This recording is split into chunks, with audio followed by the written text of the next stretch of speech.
The MHA website has a lot of detail on the conference as it stands, and there will be a lot more early in March. And that's roughly when the spring newsletter will hit, and that will have registration in it as well. There will be paper registration forms in the newsletter, and there will be an online registration form link on the website. The paper registration form, you'll do your registration for the general conference and the various a la carte selections for the various events, and then send a check. If you do it online, it will be a similar matter, but the transaction will be processed by Square, so you can use your credit card. There is an added service fee for Square. I think what, Lynn, 3%? Something like that, just so you know that, for that convenience. The registration deadline is May 5th. And the reservation deadline for the conference hotel, which is the DoubleTree Hilton Euro Resort. We've reserved a block of conference rooms there at a special rate of $169 per night. The reservation deadline for that conference rate is May 5 as well. So if you're planning to come, it's a good idea to get your room reserved. We've beaten the bushes for other lodging options that we are confident that we have secured the best rate in Park City for lodging. So join us at the Euro Resort. It's a big facility. There's plenty of room, and get those reservations in. Our program committee, Brian Leach and Jen Dunn, have done a spectacular job. We've actually had to bump our sessions out. We are going to have sessions all day Friday and all day Saturday, rather than the traditional day and a half. We have 30 presenters, and the preliminary program is now up on the website. You can link to it. You can download it. It's a remarkably good program, and I think you'll be very pleasantly surprised by the scope and depth of the papers that will be presented on Friday and Saturday. So take a look at that program. It is up now, and it's a preliminary program. Brian told us today that he's already gotten emails from two of the presenters that they want to change things, and he's a little flummoxed by that, but that's going to happen. This is our conference room at the Euro Resort. It will be set up a little bit differently for us, primarily because we're going to have a couple of the meal events in there too. So in order for the quick change artists there to shift it from a conference facility to a banquet facility, we're going to have a slightly different configuration than what you see here, but we will have the two screens and the platform and podium and so on for the presenters.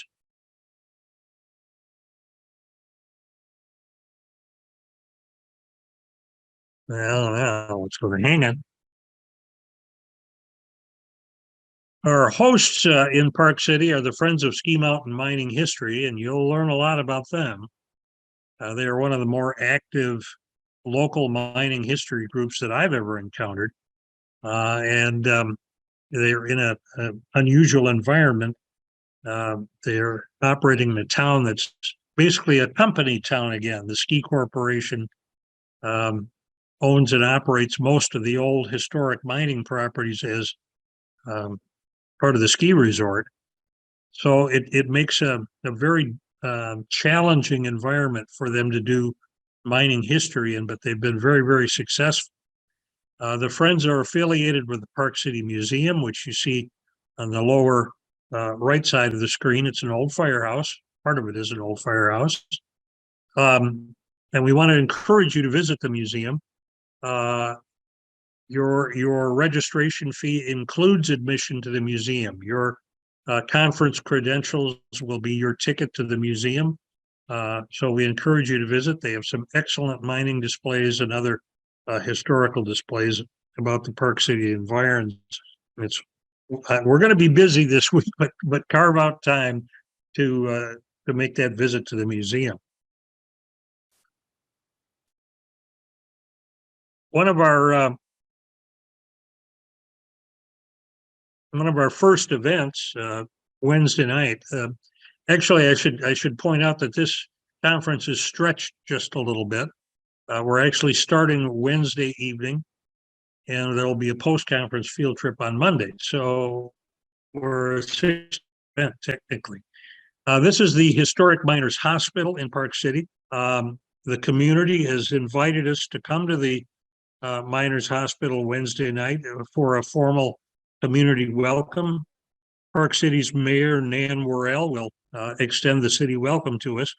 It's an interesting building for a couple of reasons. The Federation, WFM, built it for the miners in 1904, and it operated as a union museum until the 1930s, when it was sold off to um, a private clinic.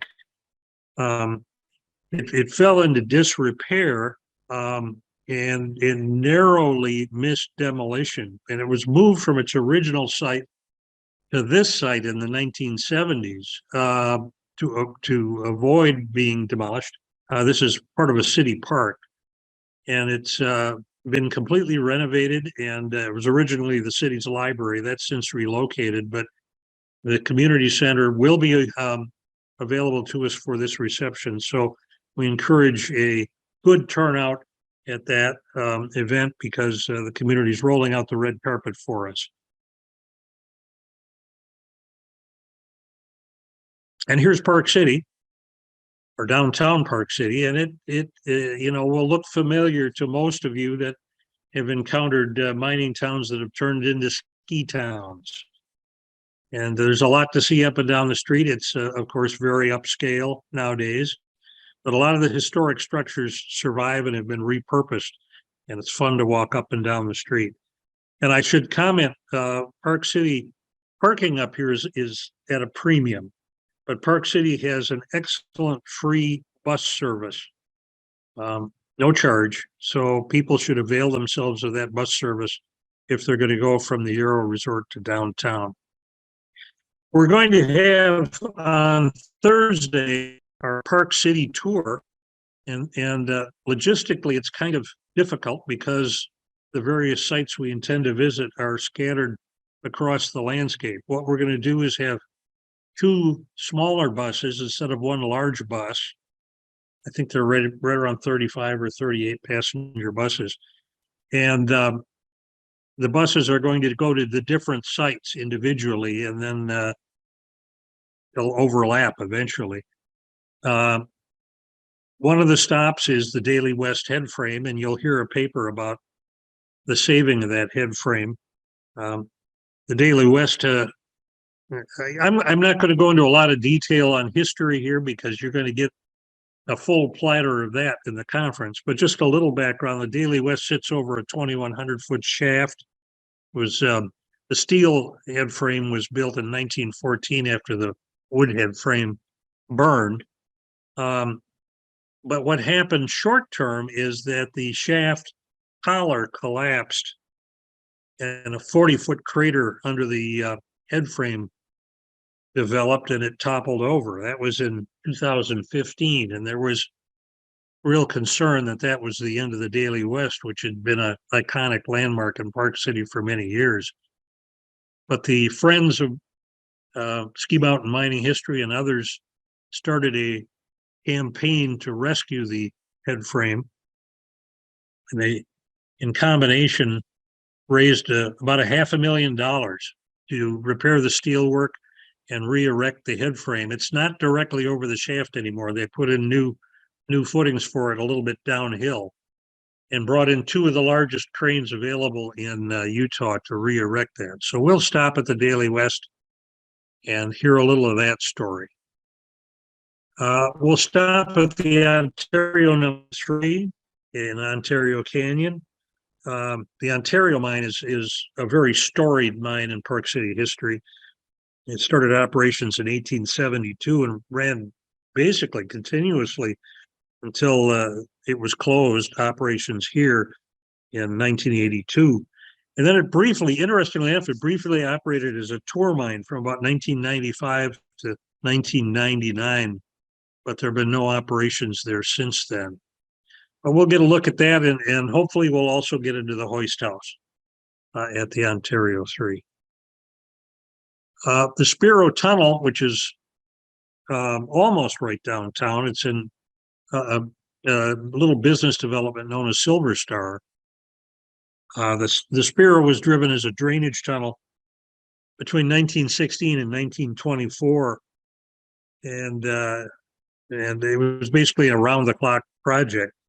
Spiro is 13,650 feet long into Treasure Mountain, and it drained all the mines uphill from there. Interestingly enough, it was used as a skier subway in the late 1960s. They operated a train, and if you go to the museum, you'll see some of those train cars to take skiers from basically city level to the foot of the Thames shaft, where they rode the cage up to the top of the mountain and went up and skied down. It didn't last real long. It wasn't real popular for a couple of reasons. One, it was pretty wet, and skiers would get to the top of the mountain soaking wet from all the drippage from the mine. But they also ran an underground museum in there briefly in the 1970s. Right now, however, it's been rehabbed and provides a good percentage of Park City's domestic water supply. Below the floor that you see here is the actual drainage channel for the water coming out of the tunnel. And just downhill from the portal is a brand new water treatment plant. As you can imagine, there's quite a bit of dissolved metal in this water, and they've got some pretty sophisticated treatment facilities there to control those metal issues.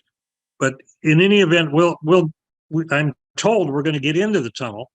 I don't know how far back we're going to be able to go, maybe 300-400 feet, probably through this rehabbed area and into some of the actual historic tunnel. But that ought to be interesting as well. Now, this one is probably the crown jewel of the tour, if we can get to it, the Silver King Coalition mine. And this particular image shows on the right the town lift, the town ski lift. And immediately to the left of the town ski lift are the tram towers for the Silver King Coalition. The ore that came out of the Silver King was trammed down to the iconic Silver King Coalition terminal building in town. Unfortunately, that was lost to fire in 1981. But if everything works out, we're going to travel up to the Silver King Coalition mine by riding this chairlift. I don't think we've ever done that at a conference before. Now, the joker in the deck is snow. Last year, Park City had record snowfall, and this chairlift did not reopen for hikers and mountain bikers until the end of June. If that happens again, we're going to be out of luck. If it's a normal snow year in Park City, the trails should be open for hikers and mountain bikers by early June, and this lift will be open, and we will ride it. Unfortunately, the road that goes up to the Silver King Coalition is good until you're about a mile short of the mine, and then there's a real sharp turn, and there's some question. In fact, there's significant doubt the buses could negotiate that turn. So we're entirely dependent on snow as to whether we can get up to the Silver King Coalition.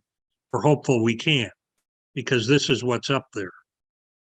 The mine structures are largely intact, although they did suffer quite a bit of snow damage last year. The internal head frame that you see here on the left is spectacular, but it too was failing. The collar of the shaft was failing, and the footings for the head frame were failing. And just this past year, the Friends succeeded in completing resetting the footings for that head frame and capping the shaft, stabilizing the collar. So that has been saved as the Daily West was saved. So if we can get up there, you will see these features. In addition, in this building is a flat rope hoist and a compressor, all largely intact, a small machine shop, the miner's dry, and so on and so forth. It's really quite spectacular. The Silver King was actually the second major discovery in the Park City area, and it closed in 1953 due to low metals prices. This is the Silver King Mill on the lower right-hand corner. You will see that from the mine site. We will not go down to it. There's really not a whole lot of reason to go down to it because it's been stripped bare inside. It's basically an empty shell, unfortunately, but that's the way things are. I threw this in initially because if we don't get up to the Silver King, we are going to take the buses to a trailhead and hike about a half a mile. It's pretty level hiking trail, by the way. It's not much up and down hill. We'll hike to the Judge Tunnel and the Alliance Mine. These are also fairly storied mines in the history of Park City. The Judge Tunnel also was a drainage tunnel and works that way today. It's also part of the city municipal water system. It'll be a nice little hike. If we do get up to the Silver King, we probably will not visit the Judge Tunnel and the Alliance Mine, but we're keeping that in our pocket just in case we need it. We're going to have a box lunch at Rotary Park midday. If the buses happen to rendezvous there, we'll all have lunch together. If not, we'll do it one bus at a time. But again, it'll be two buses of about 35 people, and we'll be wandering amongst these various landmarks. On Saturday afternoon, we've arranged a tour for, was it 20 people, Lynn? For 20 people at the Glenwood Cemetery in Park City. Unfortunately, due to scheduling constraints, this is going to overlap with the 2 afternoon sessions on Saturday. But if the tour appeals to you, it'll be well worthwhile. It's going to be led by the Park City Museum's Director of Education, Diane Knispel. The museum has acquired the cemetery and maintains it. It was originally chartered by a number of fraternal organizations in Park City, and many of Park City's first families rest there. It's an idyllic place. It's heavily wooded. There's a little mountain stream that runs through the cemetery.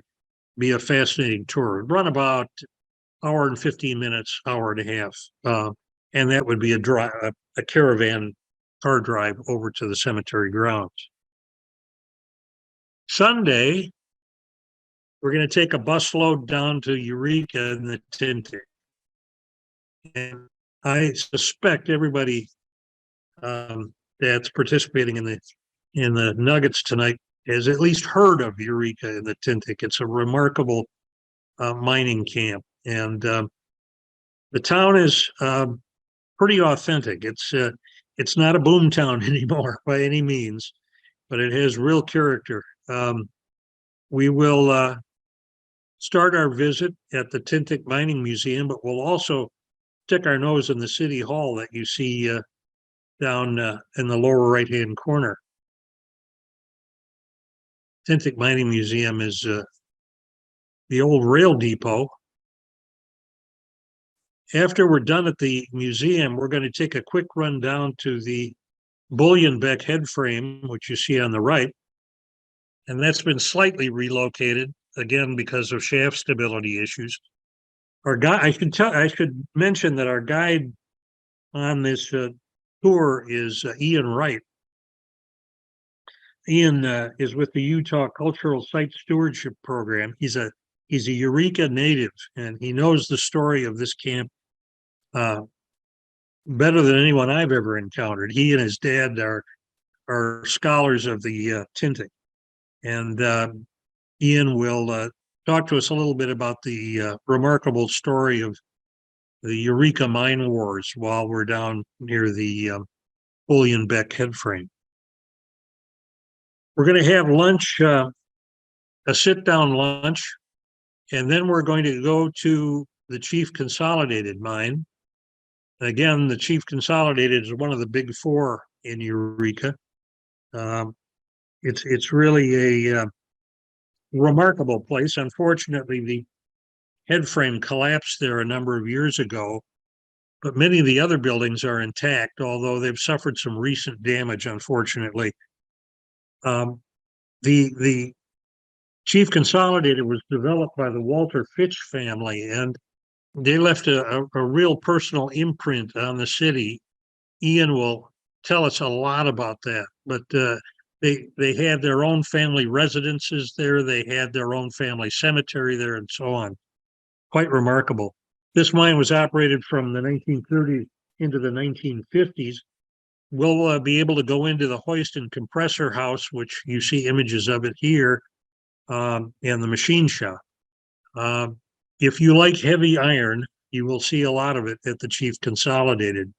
It's kind of a once-in-a-lifetime experience to see something like this.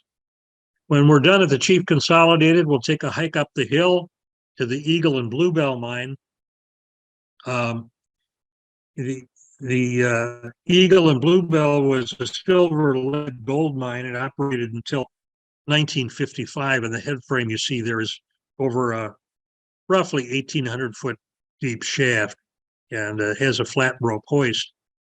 The ore bin that you see on the right is all that remains from a really, really impressive structure that's unfortunately gone. But even this remnant is quite striking, and you'll get a chance to look at it and take photographs. It's a very interesting spot. Then we're going to go over to the East Tintic a little bit. Some of you are very familiar with the Bergen and maybe the Trixie. The Bergen is on the right. The Trixie head frame is on the left. We weren't sure we were going to stop here. The operators of the current operators of the Trixie and technically the Bergen, although the Bergen's not in operation, but those operators are Tintic Consolidated Metals and a Cisco Development, and they are major sponsors of this conference. So Ian did a little sweet talking and has negotiated access to the mine yard at the Bergen. So we will be making a stop in the mine yard at the Bergen, which is on the right here. And the East Tintic is an entirely different sort of place than the mines around Eureka and to the west. The geology is different, the ore is different, and certainly the history is different. Activities started there in about 1916 with discovery of the ore bodies that became the Tintic Standard Mine. That mine was largely exhausted in 1946, and they kind of thought the sub-district was washed up. But some other discoveries were made in the 1960s by looking deeper, and the Bergen was one of those. It was owned by the Chief Consolidated, but it was leased to Kennecott, and Kennecott made a lot of the discoveries there. There were some limited operations there off and on. I'm not going to go into the long history of it here because it changed hands and operators many times. But we'll get there. We'll get on the grounds there. We may be able to swing down past the Trixie head frame. That's where the action is currently. They've Found some very high grade gold in the Trixie. And by that, I mean in the hundreds of ounces per ton. Pretty eye opening. But the current interest is copper, and there's evidence that there is economic copper deeper yet. So we'll stop there. And we'll also poke around in some of the historic areas of the East Tintic, including Knightsville, or where Knightsville used to be. And you'll hear the story of Jesse Knight, who is probably the most prominent Mormon mining entrepreneur. And again, Ian is an expert on Jesse Knight and Knightsville. Oops. Going the wrong way. I threw this in because we weren't certain we'd be able to get on the Bergen property.